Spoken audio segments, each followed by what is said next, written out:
מה זה ליפוזום?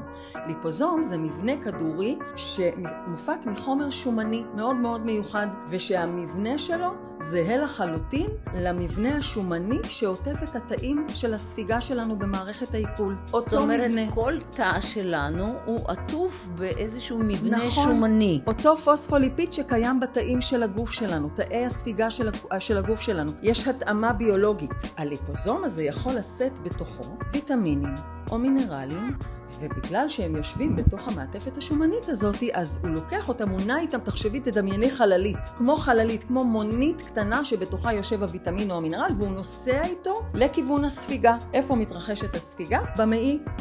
ובעצם שם הוא פוגש את אותם תאי מערכת העיכול שיש להם את אותה מעטפת, אמרנו יש התאמה ביולוגית, ואז בצורה מאוד פשוטה, הליפוזום מתמזג לתוך תאי הספיגה, הוא ממש מעביר את החומר הפעיל, ומשם זה ממשיך לדם, וברגע שזה הגיע לדם זה מה שנקרא ספיגה.